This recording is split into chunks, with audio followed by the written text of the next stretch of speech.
We are going to do something on Greenland whether they like it or not. That's President Donald Trump, speaking on January 9th, 2026. Not a joke, not hyperbole, a direct threat to annex a NATO ally's territory. And he's not backing down. Trump has appointed a special envoy to Greenland.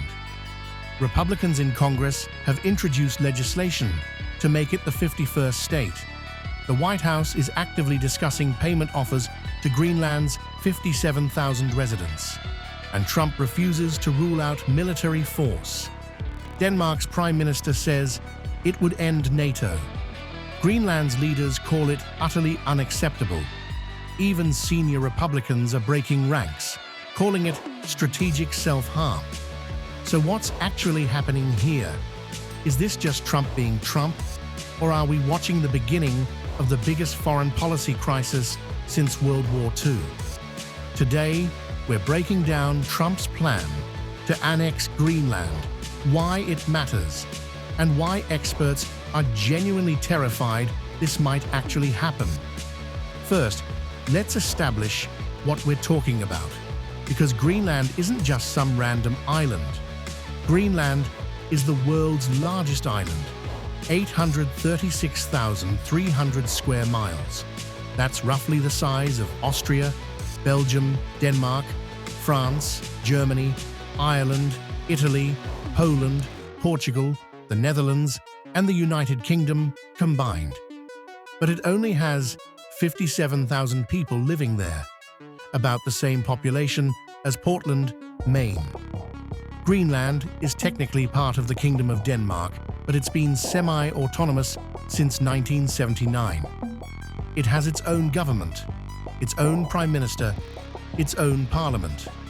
Denmark handles defense and foreign policy, but Greenlanders govern themselves. The capital is Nuuk. It's closer to New York than to Copenhagen. About 2,900 kilometers from New York, 3,500 kilometers from Denmark. Now, why does Trump want it? 3 reasons. 1. Strategic location. Greenland sits between North America and Europe. It's the shortest route between the 2 continents. Control Greenland, and you control access to the Atlantic. The US already has a military base there, Pituffik Space Base, formerly Thule Air Base, which is critical for missile defense. 2. Resources. Greenland has an estimated 17.5 billion barrels of offshore crude oil, 4.19 trillion cubic meters of natural gas, and the largest deposits of rare earth minerals outside of China. We're talking trillions of dollars in resources. 3.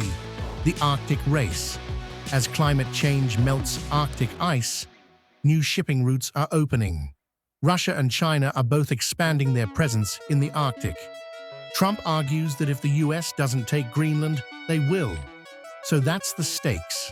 Now let's talk about Trump's plan. Trump first proposed buying Greenland during his first term in 2019. He called it essentially a large real estate deal.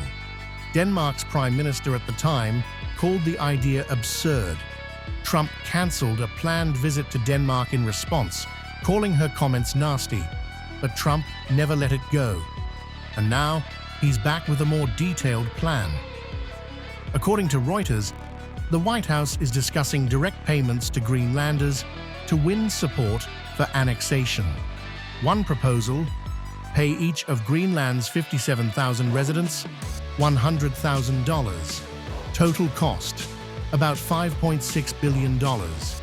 That's pocket change compared to what the US pays for military equipment or infrastructure.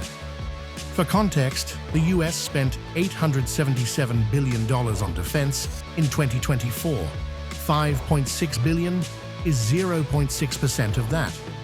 The White House is also discussing a COFA agreement, Compact of Free Association. This is what the US has with 3 Pacific Island nations: Micronesia, the Marshall Islands, and Palau. Under COFA, the US provides defense and economic assistance in exchange for strategic access and military bases. For Greenland, a COFA would mean the US takes responsibility for defense. Greenland gets economic assistance. The US gets expanded military access. Greenland remains technically independent, but under US sphere of influence. Secretary of State Marco Rubio is meeting with Danish officials this week to discuss options. Rubio told Congress he prefers buying Greenland over invading it, but there's a problem. A very big problem. Greenland doesn't want this. Greenland's Prime Minister, Jens Frederik Nielsen, has been crystal clear. Greenland is not for sale. Our country belongs to the Greenlandic people. Our future is our own decision. Denmark backs this position. Prime Minister Mette Frederiksen says Greenland's future is not America's to decide. So what happens if they won't sell? I would like to make a deal, the easy way. But if we don't do it the easy way, we're going to do it the hard way. That's Trump on January 9th. Let's be very clear about what the hard way means. Military invasion of a NATO ally's territory. The White House has refused to rule out military action. Press Secretary Caroline Leavitt confirmed that all options are on the table. Vice President J.D. Vance told reporters to take the president seriously on Greenland, and there's precedent now. On January 3rd, U.S. forces abducted Venezuelan President Nicolas Maduro from Caracas in a military operation. Trump didn't ask for permission. He just did it. Greenland's leaders are terrified this is next. When the President of the United States talks about "we need Greenland" and connects us with Venezuela and military intervention, it's not just wrong, it's so disrespectful, said Prime Minister Nielsen. Now, would Trump actually invade? Let's look at what we know. The US already has a military presence in Greenland, Pituffik Space Base, about 600 personnel. Under the 1951 defense agreement with Denmark, the US has the right to maintain bases there. But annexation would be completely different. It would require deploying thousands of additional troops, occupying major population centers, establishing military control over 836,000 square miles, dealing with resistance from 57,000 Greenlanders who overwhelmingly oppose annexation, handling the international backlash. Alex Gray, former Trump National Security Council Chief of Staff, argues Denmark can't defend Greenland anyway. Denmark's entire active-duty military is smaller than the New York Police Department, about 15,000 personnel. So militarily, the US could take Greenland easily. But that's not the question. The question is, what happens next? Here's something remarkable. Even Trump's own party is pushing back.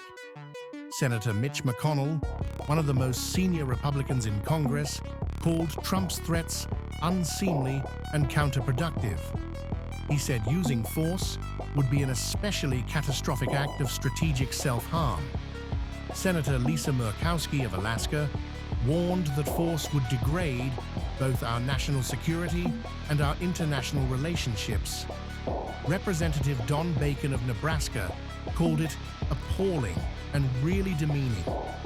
Even House Speaker Mike Johnson, one of Trump's closest allies, said military action is not a possibility and nobody's seriously considering that. But here's the scary part. Some Republicans are on board. Congressman Randy Fine of Florida just introduced the Greenland Annexation and Statehood Act. The bill formally proposes making Greenland the 51st U.S. state, citing vital national security interests. Interior Secretary Doug Burgum said Europeans should be cheering for Trump's plan. Stephen Miller, Trump's deputy chief of staff, posted an image on social media showing Greenland covered with the U.S. flag, with the caption, "Soon." So there's a split. Traditional Republicans who care about alliances are horrified. MAGA Republicans see this as American strength and expansion. And Trump, he's doubling down. Now let's talk about the elephant in the room, NATO. Denmark is a founding member of NATO. Under Article 5 of the NATO Treaty, an attack on one member is an attack on all. If the United States attacks Denmark, or Danish territory like Greenland, what happens to NATO? Denmark's Prime Minister has been direct. This would end the alliance. German Foreign Minister Johann Vadeful said Denmark and Greenland will in principle be defended by NATO. But how can NATO defend against the United States, the alliance's most powerful member? This is unprecedented.